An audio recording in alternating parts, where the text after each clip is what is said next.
কেন, তোমাদের কোথাও বাইরে যাওয়ার কথা নাকি? না, আমাদের কোনো বাইরে যাওয়ার কথা ছিল না, তবে এরকমও তো হতে পারে যে বাধ্য হয়ে আমাদেরকে বাইরে যেতে হলো। বাইরে কোথায়? তুমি তো আমাকে বাইরে যাওয়ার কথা কিছু বলনি। আমরা কোথায় কোথায় যাব?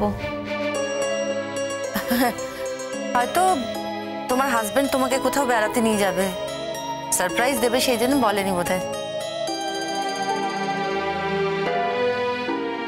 আচ্ছা, সবাইকে দেখতে পাচ্ছি, মেঘলাকে দেখতে পাচ্ছি না তো। আমরা এতজন এ বাড়িতে আছি, তাতে তোমার মন ভরছে না দীপদা? না মানে তারপরেও তোমার মেঘলাকেই প্রয়োজন? জাস্ট জানিয়ে রাখলাম যে এই মুহূর্তে তোমার মেঘলাকে প্রয়োজন থাকলেও মেঘলাকে আমরা এই মুহূর্তে এখানে নিয়ে আসতে পারবো না। সেরকম শুনেছিলাম বটে, তুমি নাকি বাইরে চলে যাচ্ছ। হ্যাঁ, সামনের সপ্তাহে। সেদিনকে মেঘলার সাথে যে অ্যাক্সিডেন্টটা ঘটেছিল, মানে আমার আর মেঘলার যে ক্ষতিটা হয়েছিল, তার পেছনে যার হাত, তার ধরা পড়ার একটা সম্ভাবনার কথা তুমি বলেছিলে, তা সে ব্যাপারে কোনো? আমরা তো সমানে চেষ্টা করে যাচ্ছি তাতান, তাকে ধরতে পারছি কোথায়? পুলিশও তো সমানে চেষ্টা করছে।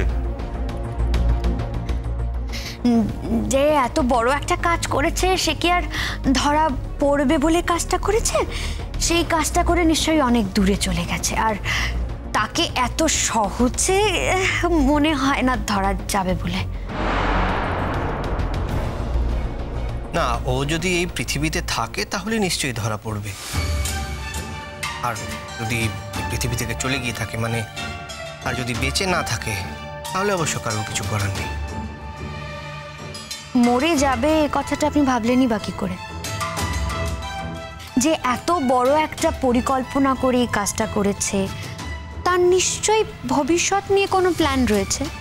সে এত তাড়াতাড়ি মরে যেতে যাবেই বা কেন? না, তার ভবিষ্যৎ নিয়ে যে পরিকল্পনাই থাক সেটা সে করতেই পারতো, কিন্তু আমাদের বাড়ির উপর এত বড় একটা সর্বনাশ করে তার যে কি লাভ হলো সেটা বুঝতে পারলাম না। তার কি লাভ হলো সেটা তুমি এখনো বুঝতে পারোনি? না না, বুঝতে পেরেছি, কিন্তু শুধুমাত্র হিংসের জন্য যে মানুষ এরকম এত দূর করতে পারে সেটা তো ভাবতেও পারি না। আচ্ছা, এই কথাগুলো এখন থাক। নতুন করে এই কথাগুলো বলে আমাদের লাভ কি? না না তাতান, অ্যাকচুয়ালি ওনাকে যতবার দেখি ততবার তো অদ্রিজার কথা মনে পড়ে যায়, তাই এই কথাগুলো ওঠে আর কি। সেটা আমার দুর্ভাগ্য। শুধু তোমার না, অ্যাকচুয়ালি আমারও দুর্ভাগ্য। তুমি কি করবে বলো? তুমি তো বিদেশে থাকতে মেয়েটিকে বিয়ে করেছিলে, তুমি তো এর বিষয়ে বিন্দু বিসর্গও জানতে না। হ্যাঁ, সেই মানে কোনো আলাদা দুটো মানুষকে যে এরকম হুবহু এক দেখতে হতে পারে, এটা তো আমরাও কেউ জানতাম না। হ্যাঁ, সেই জন্যই তো আমরা ভেবেছিলাম যে ওর হয়তো কোনো যমজ বোন আছে, কিন্তু ওর বাবা তো সেটা স্বীকারই করলেন না। হয়তো নেই, সেই জন্যই উনি স্বীকার করেননি। সত্যি এই রহস্যটা ভেদ করতে না আমার খুব ইচ্ছে করে। জানি না এই রহস্যের সমাধান কোনোদিনও হবে কিনা। হবে হবে, রহস্য যখন আছে তার সমাধানও কোথাও না কোথাও থাকবে। হ্যাঁ, কিন্তু তুমি তো কবে থেকেই আশ্বাস দিয়ে যাচ্ছ। না, আমি তো কোনো আশ্বাস দিইনি। আমি খালি একটাই কথা বলেছি যে 2-1 দিনের ভেতরে পুলিশ তাকে ধরে ফেলবে। কই, তার তো কোনো লক্ষণ দেখতে পাচ্ছি না। বলা কি যায়, হঠাৎ করে কখন সেই সুসময় চলে আসে, তুমি বুঝে ওঠার আগেই হয়তো।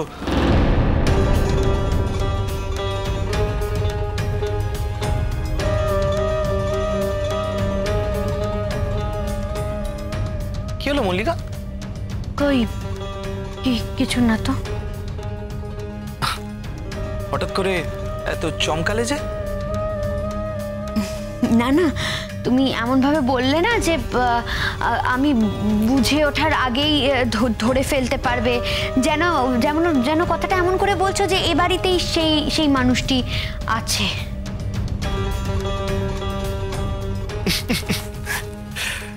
ভদ্রলোক কেন এত দেরি করছে বুঝতে পারছি না। কার কথা বলছো? মানে কে দেরি করছে? একজনের আসার কথা। কার কার আসার কথা?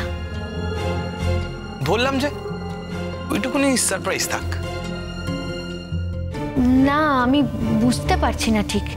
তুমি তো আমায় আগে কিছু বলনি।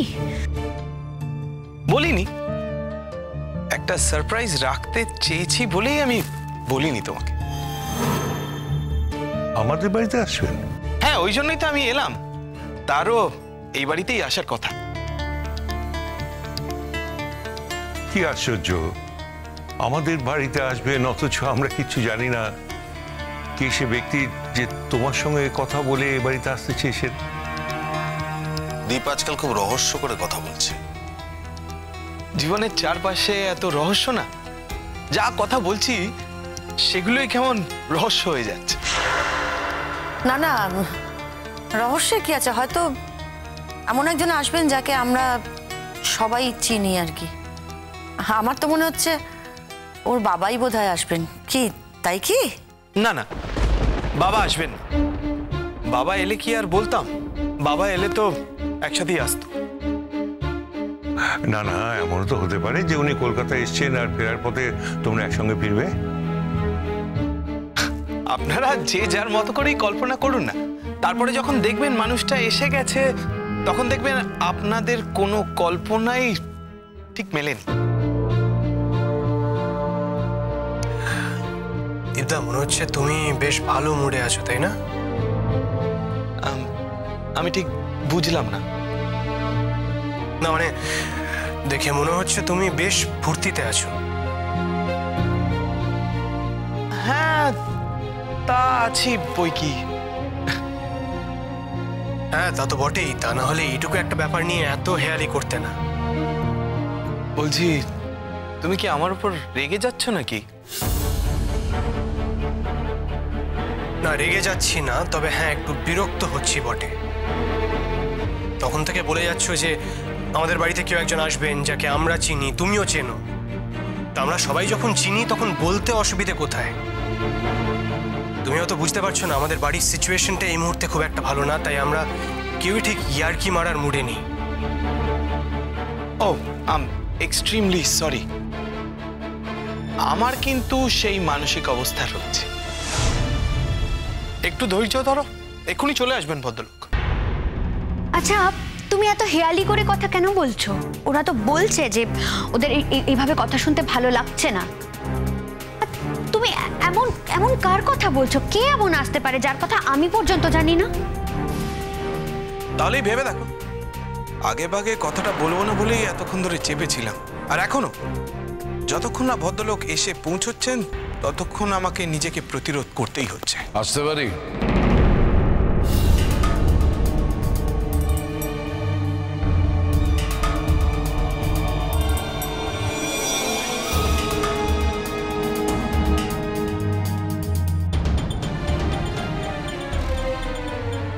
ওই তো উনি এসে গেছেন।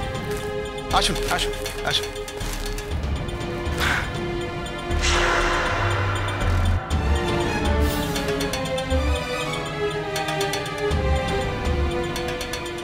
আমার একটু আসতে দেরি হয়ে গেল। অদ্রিজার বাবাকে দেখে মল্লিকা চমকালো কেন? চমকালো না?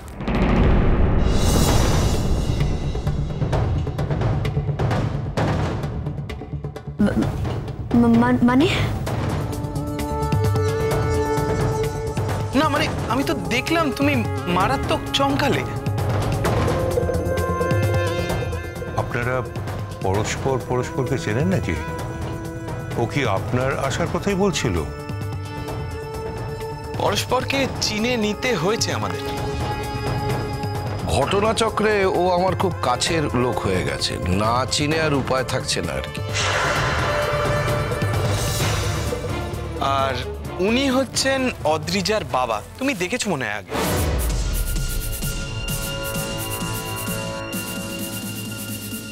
না, আমি আগে কখনো দেখিনি।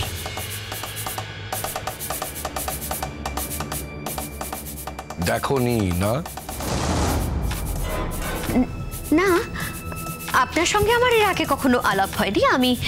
আমি মল্লিকা। নমস্কার।